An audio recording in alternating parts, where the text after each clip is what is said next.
Hello friends মোৰ YouTube চেনেললৈ আপোনালোকক বহুত স্বাগতম জনাইছো। আজি মই বনাবলৈ গৈ আছো পনীৰৰ সবজি। দেখি গম পাইছে চাগে কি বনাম।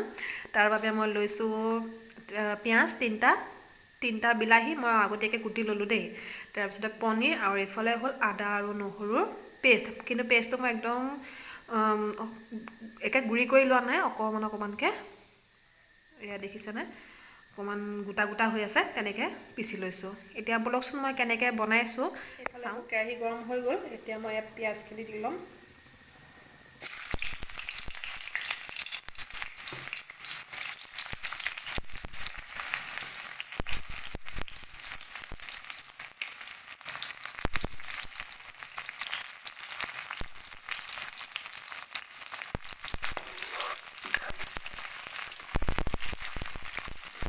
এতিয়া এই পিঁয়াজখিনি মই আমাৰ ৰঙচুৱা হোৱালৈকে ভাজি ল'ম।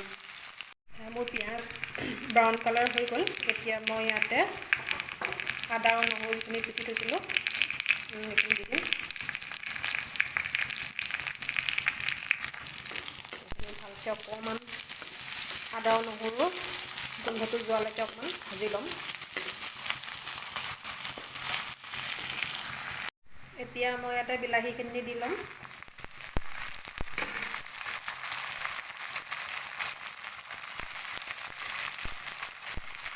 বিলাহীখিনি দি পেলাই অকণমান সময় ভাজি ল'ম।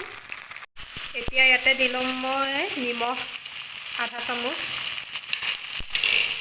তাৰপিছতে হালধি আধা চামুচ দি লৈছোঁ।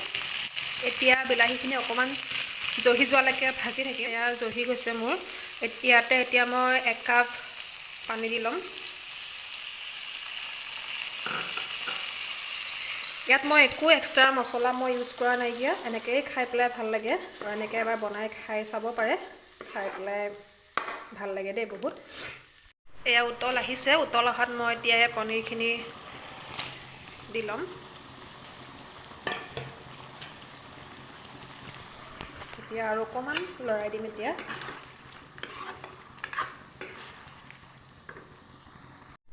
এতিয়া পানীখিনি অকণমান নাইকিয়া হোৱালৈকে অকণমান উতলাই থাকিম। এয়া মোৰ হৈ গ'ল পনীৰ। এতিয়া মই গেছটো অফ কৰিলোঁ আৰু এতিয়া হৈ গ'ল মোৰ পনীৰৰ চবজি। এনেকৈ ভাতৰ লগত বা ৰুটিৰ লগত পৰিৱেশন কৰিব পাৰে, খাই ভাল লাগে। আৰু ইয়াত আপোনালোকে ইচ্ছা কৰিলে জলকীয়াও দিব পাৰে। মই ইয়াত জলকীয়া এড কৰা নাই, কাৰণ মোৰ ল'ৰাটোৱে খাবৰ কাৰণে। এনেকৈ খাই চাব পাৰে। আৰু মোৰ ভিডিঅ'টো শেষলৈকে চোৱাৰ বাবে বহুত ধন্যবাদ জনালোঁ। আৰু লগতে like, comment, share and subscribe কৰিবলৈ নাপাহৰিব। আজিলৈ বাই বাই, গুড নাইট।